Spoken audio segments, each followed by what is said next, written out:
여러분 한 주간 안녕하셨습니까? 오늘은 재림신앙의 두 기둥에 관한 세 번째 시간으로 멸망에 가증한 것은 어떤 세력인가에 대하여 다니엘 7장에서 11장까지의 내용으로 함께 연구하고자 합니다. 먼저 말씀을 한 구절 읽고 이 시간을 시작하겠습니다. 나 다니엘이 이 환상을 보고 그 뜻을 알고자 할 때에 사람 모양 같은 것이 내 앞에 섰고 내가 들은즉 을레강 두 언덕 사이에서 사람의 목소리가 있어 외쳐 이르되 가브리엘아 이 환상을 이 사람에게 깨닫게 하라 하더니 그가 내게 이르되 인자야 깨달아 알라 이 환상은 정한 때 끝에 관한 것이니라. 다니엘서 8장 15절로 17절의 말씀이었습니다. 지난 시간 우리는 다니엘서와 계시록이 인간의 구속을 이루시는 예수 그리스도와 이를 대적하는 사탄 간의 대쟁투, 곧 두 기둥으로 기록된 것을 알게 되었습니다. 예수님께서는 이 마지막 때에 이루어질 일들을 예언하시며 이 두 가지를 멸망에 가증한 것과 거룩한 곳이라고 부르셨습니다. 오늘 우리는 그중 멸망에 가증한 것, 곧 이 땅에 나타나 그리스도의 구속의 길을 방해하게 될 사탄의 세력들에 대하여 살펴보려고 합니다. 다니엘서와 요한계시록에서 나타난 마지막 때의 예언을 이해하는 데 있어 중요한 기초가 되는 성경은 다니엘서 7장입니다. 다니엘서 7장에 예언된 내용을 살피면 이와 같습니다. 2절부터 8절은 네 바람이 큰 바다로 불면서 사자, 곰, 표범, 10뿔 가진 넷째 짐승, 작은 뿔이 등장하며 9절로 10절은 옛적부터 항상 계신 이가 좌정하시고 책들이 펴놓였는데 심판을 베푸는 하늘의 장면입니다.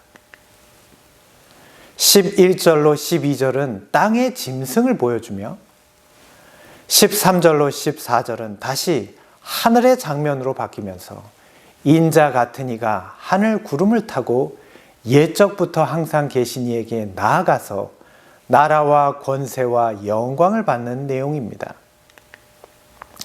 다니엘이 본 이상은 이렇듯 땅에서 일어난 일과 하늘에서 일어난 일들, 곧 멸망에 가증한 것과 거룩한 곳에 관하여 보여주는 것입니다. 그러면 오늘은 그중 멸망에 가증한 것, 곧 이 땅에서 일어나는 일들에 관하여 좀 더 깊이 연구해 보겠습니다. 다니엘서 7장에 멸망에 가증한 것으로 나타내어진 세력들은 각기 사자, 곰, 표범, 10뿔 가진 짐승, 작은 뿔로 등장합니다. 그렇다면 다니엘 7장 전체의 중심은 어디에 있을까요? 우리는 이 내용들을 자세히 읽다 보면 7장에 등장하는 모든 세력들이 지중해를 중심으로 움직이고 있다는 것을 알게 됩니다. 오늘날과 달리 다니엘이 살던 시대의 지중해는 큰 바다였습니다. 이 바다에서 올라온 네 짐승으로 표현된 제국인 바벨론, 페르시아, 헬라, 로마는 지중해 주변의 땅들을 다스리던 나라들이었습니다. 당시 전쟁의 큰 바람은 언제나 지중해를 향해 불었고 지중해를 차지하는 나라가 가장 크고 강한 나라가 되었습니다. 그런데 왜 그들은 이렇게 지중해를 중심으로 투쟁을 벌였을까요? 지중해 서북쪽은 오늘날의 유럽에 해당하는 지역으로 사계절이 뚜렷하고 과실이 풍성한 아름다운 산들과 시내를 가진 비옥한 땅입니다. 반면 지중해 동남부는 사하라 사막과 아라비아 사막이 만나는 건조한 땅입니다. 이 지역을 중심으로 발전해 온 바벨론, 페르시아 같은 나라에게 지중해 북쪽은 반드시 나아가고 싶은 땅이었을 것입니다.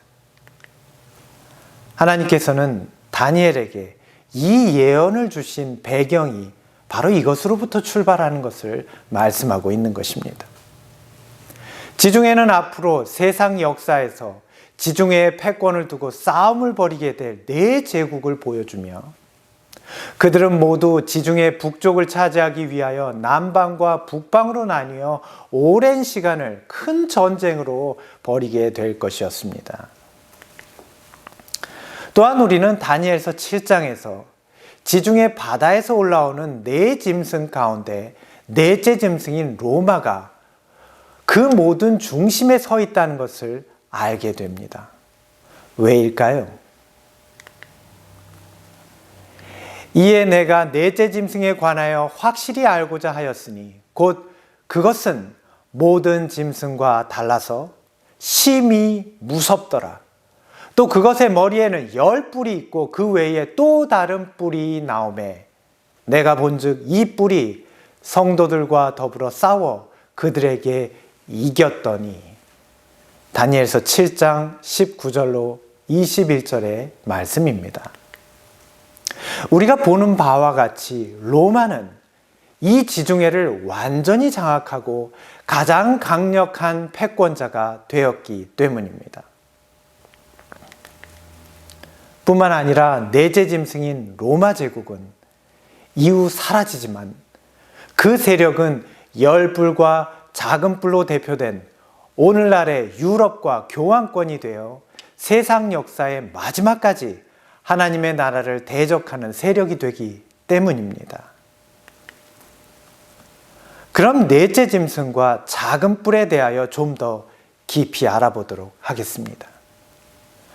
다니엘 7장에서 예언은 땅에서 일어나는 일들을 묘사한 장면에서 넷째 짐승과 작은 뿔이 하나님의 성도들에게 행하는 악행을 집중적으로 묘사하고 있습니다.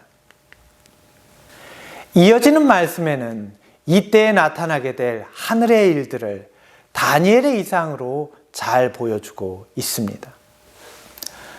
예적부터 항상 계신 이가 와서 지극히 높으신 이의 성도들을 위하여 원한을 풀어주셨고 때가 이름에 성도들이 나라를 얻었더라. 다니엘 7장 22절의 말씀입니다. 그러므로 우리는 다니엘 7장에 교차되는 예언을 통해 이 땅에선 넷째 짐승과 작은 뿔의 악행으로 인해 성도들이 당하는 환난과 고난 가운데 하나님께서 그들을 어떻게 인도하시며 구원을 베푸시는지를 깨달을 수 있게 됩니다. 주님께서는 우리가 예언을 통해 이 땅의 멸망에 가증한 것의 정체와 행위를 알게 되므로 하늘의 거룩한 곳에서 이루어지는 그리스도의 구속 사업을 더욱 깊이 깨닫게 되기를 원하십니다. 내가 땅의 일을 말하여도 너희가 믿지 아니하거든 하물며 하늘의 일을 말하면 어떻게 믿겠느냐. 요한복음 3장 12절의 말씀입니다. 우리가 이 땅에서 일어나는 일들을 제대로 깨닫지 못한다면 하늘에서 일어나는 일들을 제대로 깨달을 수 없습니다. 이제 우리 모두 이 땅에서 이루어지는 멸망에 가증한 것의 본질을 이해함으로 하늘의 거룩한 곳에 대하여 깨닫고 믿음으로 더욱 가까이 나아가게 되기를 바랍니다. 이제 다니엘 7장의 예언을 기초로 하여 8장과 11장에는 어떻게 멸망에 가증한 것이 전개되고 있는지 살펴보겠습니다. 다니엘 8장은 7장의 첫째 짐승인 사자가 등장하지 않습니다. 이것은 8장의 예언의 시작이 바벨론이 아닌 새로운 나라로부터 시작된다는 것을 보여줍니다. 다니엘 8장은 수양과 수염소, 즉 두 짐승이 등장하고 작은 뿔이 등장합니다. 그러면 8장의 두 짐승은 7장의 네 짐승과 어떤 관계가 있을까요? 내가 본 바 두 뿔 가진 순양은 메대와 바사 왕들이요 털이 많은 순염소는 곧 헬라 왕이요 그의 두 눈 사이에 있는 큰 뿔은 곧 그 첫째 왕이요 이 뿔이 꺾이고 그 대신 네 뿔이 났은즉 그 나라 가운데에서 네 나라가 일어나되 그 권세만 못하리라. 다니엘 8장 20절로 22절의 말씀입니다. 우리가 이 특징들을 연결해 볼 때 다니엘 7장의 곰과 표범, 8장의 수양과 수염소로 나타난 두 나라는 메데 바사, 헬라를 순서대로 나타낸다는 것을 알 수 있습니다. 그런데 이 예언의 내용을 가만히 살펴보면 7장과는 다른 강조점을 발견할 수 있습니다. 다니엘 7장에서 하나님께서는 다니엘의 관심을 10뿔 가진 넷째 짐승에게 집중시키셨습니다. 그런데 다니엘 8장에서 넷째 짐승이 등장하지 않습니다. 하나님께서는 무슨 의도를 가지시고 이러한 방식으로 8장의 예언을 보여주신 것일까요? 우리가 이미 말했듯이 다니엘 8장은 7장의 이해를 바탕으로 전개되는 내용들입니다. 또한 8장의 예언은 11장의 예언에 대한 그 이해의 바탕이 되고 있습니다. 다니엘 11장은 난해한 내용들이 등장하지만 8장에 전개된 방식으로 이해하게 된다면 보다 쉽게 이해할 수 있는 많은 단서들을 찾을 수 있습니다. 8장에는 수양과 수염소가 등장하고 수염소의 현저한 뿔이 꺾이고 네 뿔이 일어난 후에 작은 뿔이 등장합니다. 11장은 7장과 8장에 등장한 네 나라가 동일하게 등장하지만 작은 뿔은 등장하지 않습니다. 그러나 여기서 전에는 등장하지 않던 남방왕과 북방왕의 투쟁이 등장합니다.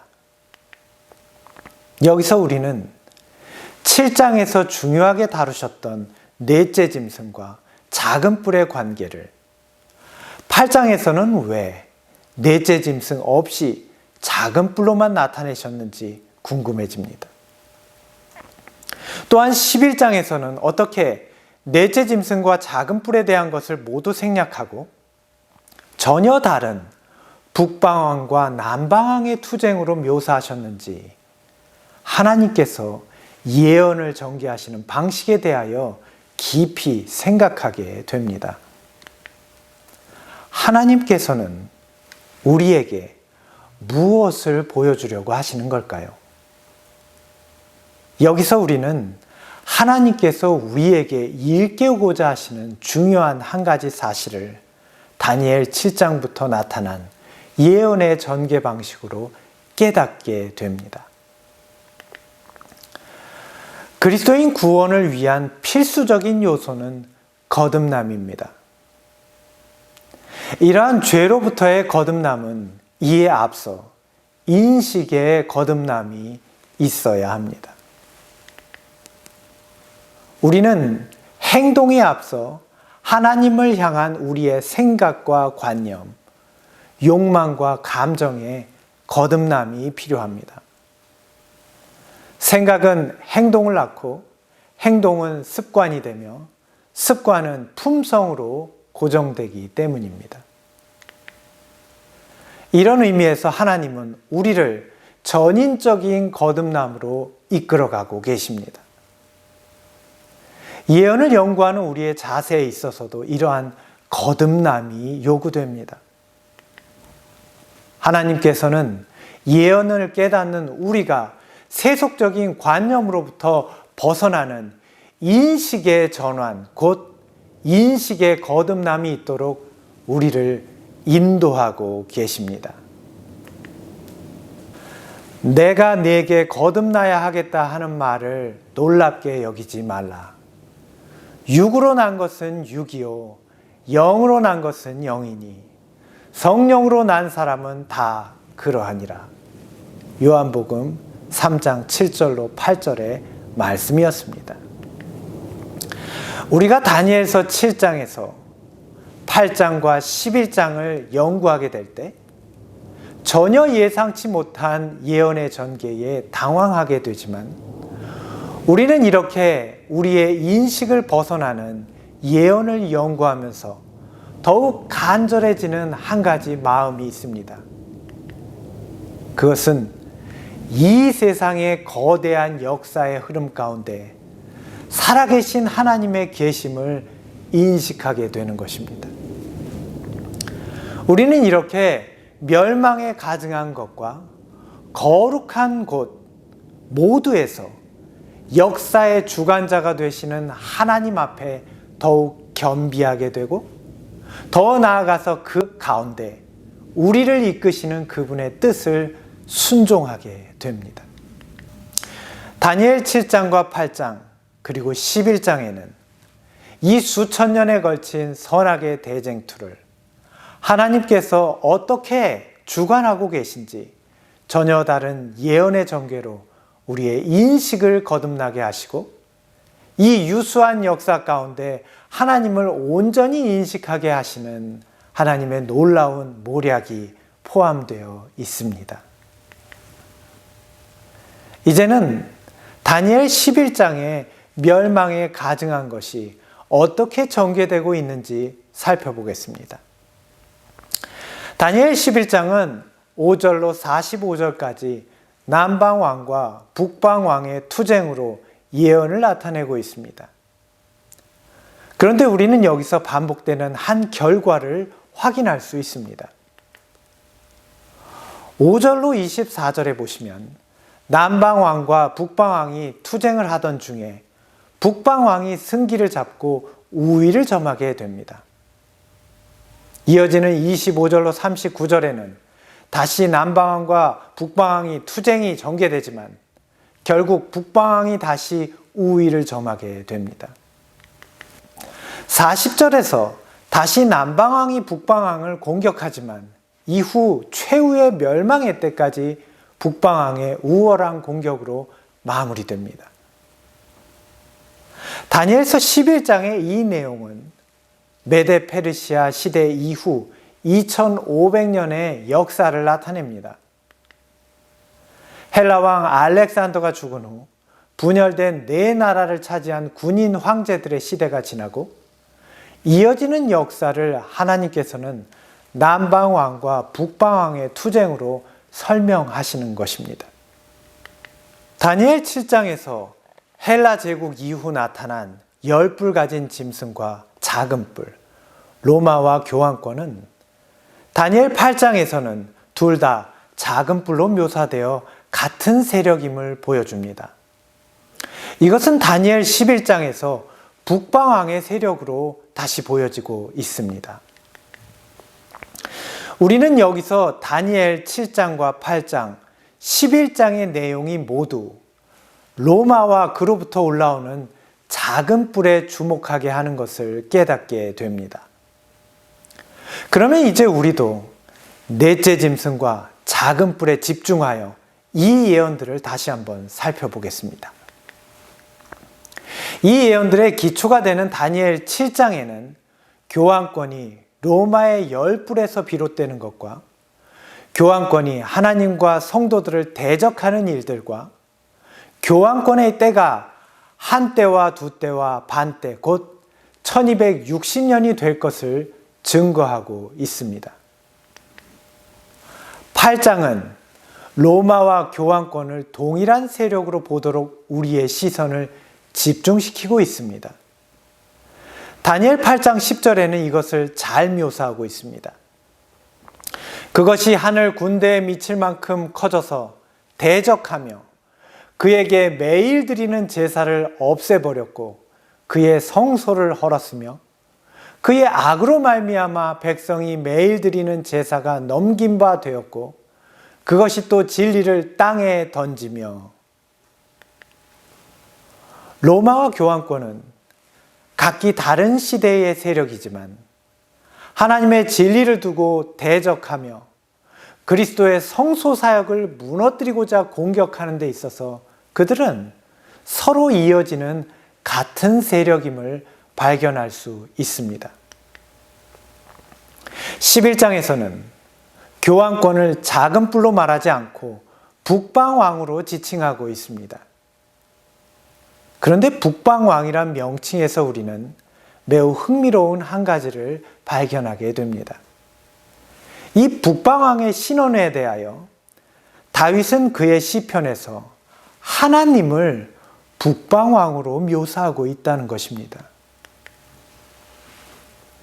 여호와는 위대하시니 우리 하나님의 성 거룩한 산에서 극진히 찬양을 받으시리로다. 터가 높고 아름다워 온 세계가 즐거워하며 큰 왕의 성 곧 북방에 있는 시온산이 그러하도다. 시편 48편 1, 2절의 말씀입니다. 그런데 성경은 이 북방왕의 이름을 탐하는 또 다른 세력이 존재함을 말씀하고 계십니다.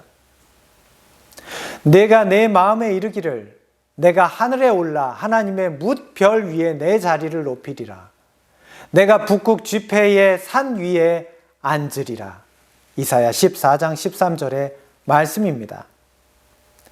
선지자 이사야가 말한 이 존재는 하나님의 덮는 그룹 천사였으며 그들의 우두머리였던 천사장 루스벨, 사탄을 말합니다. 사탄은 이러한 하나님의 칭호를 빼앗고 자신이 그 자리를 대신하려 하고 있습니다. 그러므로 다니엘 11장에서 하나님의 진리를 땅에 던지고 성도들을 대적하는 교황권을 북방왕이라고 말한 것은 매우 적절한 표현입니다. 왜냐하면 그가 행하는 모든 일들은 사탄의 야욕을 그대로 대행하고 있음을 보여주기 때문입니다. 교황권은 인류의 구원을 이루시고 하나님의 공의와 자비를 실행하시는 그리스도의 길을 방해하려고 나타난 가짜 북방왕인 것입니다. 다니엘 11장에는 북방왕으로 묘사된 교황권과 사탄이 동일한 세력임을 잘 보여주고 있습니다. 여기까지 우리가 이해하게 된 것은 무엇입니까? 우리가 지나간 역사를 살피는 것은 오늘 우리가 처한 세상과 우리의 형편을 제대로 이해하기 위해서입니다. 지나간 역사는 오늘 우리를 비추는 거울이 된다는 말이 있습니다. 오늘 우리는 지나간 시대에 나타난 교황권의 참 신분과 행위를 통해 오늘 이 마지막에 어떤 시대가 도래할 것이며 여전히 존재하고 있는 이전 짐승, 그들이 어떤 일을 계획할 것인지에 대하여 깨닫게 됩니다. 우리는 지난 시간 재림을 향한 여정에 거치게 될 8개의 정거장이 있음을 알게 되었습니다. 우리는 그중 5제국의 시대를 이미 지나왔습니다. 그리고 비로소 우리가 처해 있는 이 시대에 이르게 될 남은 3개의 정거장, 곧 짐승의 출현을 맞이하고 있습니다. 이것이 우리가 연구할 멸망에 가증한 것의 결말입니다. 종말의 내비게이션은 지나간 5짐승으로 대표된 바벨론, 메데페르시아, 헬라, 그리고 로마와 교황권의 세력을 지나 현재 우리 시대에 출현한 초강대국 6째 짐승을 우리에게 보여줍니다. 이제 곧 그 상처가 회복되어 등장하게 될 7째 짐승과 마침내 6째 짐승과 합하여 마지막 시대에 하나님의 백성을 대적하게 될 무저갱에서 올라온 8번째 짐승을 목도하게 될 것입니다. 앞으로 우리가 연구하게 될 예언의 말씀은 이것을 분명하게 말씀하고 계십니다. 지혜에 있는 뜻이 여기 있으니 그 7머리는 여자가 앉은 7산이요 또 7왕이라. 5은 망하였고 하나는 있고 다른 하나는 아직 이르지 아니하였으나 이르면 반드시 잠시 동안 머무르리라. 전에 있었다가 지금 없어진 짐승은 8째 왕이니 7 중에 속한 자라. 그가 멸망으로 들어가리라. 계시록 17장 9절로 11절의 말씀입니다. 사랑하는 성도 여러분, 여러분은 하나님께서 우리에게 주신 예언의 말씀으로 우리가 처한 이 시대를 분별할 지혜를 가지고 계십니까? 지금 세상의 많은 사람들은 다가오는 재난의 시대를 두려워하고 있습니다. 또한 많은 신자들이 예수님의 재림이 임박했다고 말하며 두려워하고 있습니다. 그리고 그들은 자신과 그 자녀들이 그리스도의 재림을 맞이할 준비가 되어 있지 않다는 것에 두려워하고 있습니다. 그런데도 불구하고 하나님의 말씀으로 돌아가 예언을 깨닫는 것에는 둔감한 이유는 무엇일까요? 선지자 이사야는 이러한 우리의 형편을 잘 묘사하고 있습니다. 그러므로 모든 묵시가 너희에게는 마치 봉한 책의 말이라. 그것을 유식한 자에게 주며 이르기를 그대에게 청하노니 이를 읽으라 하면 대답하기를 봉하였으니 못하겠노라 할 것이요. 또 무식한 자에게 주며 이르기를 그대에게 청하노니 이를 읽으라 하면 대답하기를 나는 무식하다 할 것이니라.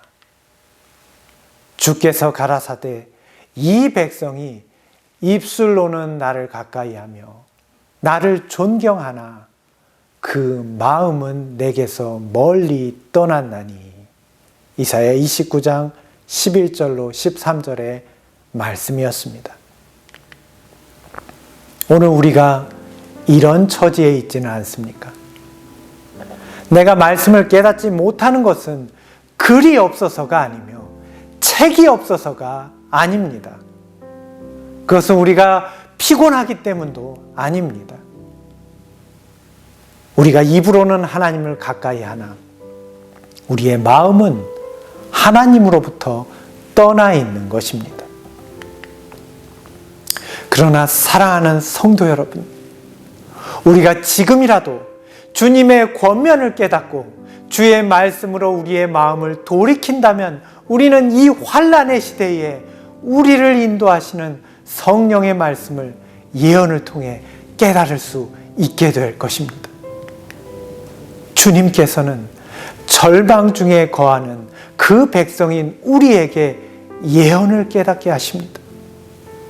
그리고 성령의 음성을 통해 끊임없이 이 마지막 때에 우리의 마음을 주님께로 돌이키도록 오늘도 하늘에서 우리를 위하여 중보하고 계십니다. 그러나 여호와께서 기다리시나니 이는 너희에게 은혜를 베풀려 하시며 일어나시리니 이는 너희를 긍휼히 여기려 하심이니라. 대저 여호와는 정의의 하나님이라. 그를 기다리는 자마다 복이 있도다. 주께서 너희에게 환난의 떡과 고생의 물을 주시나 내 스승은 다시 숨기지 아니하시리니 내 눈이 내 스승을 볼 것이며 너희가 오른쪽으로 치우치든지 왼쪽으로 치우치든지 내 뒤에서 말소리가 내 귀에 들려 이르기를 이것이 바른 길이니 너희는 이리로 가라 할 것이며. 이사야 30장 18절로 21절의 말씀이었습니다. 오늘 우리는 예언을 깨달아야 합니다. 다니엘 7장과 8장 그리고 11장에 나타난 멸망에 가증한 것, 곧 지나간 시대의 역사를 통해 우리가 처한 현실과 다가올 시대를 깨달아야 합니다.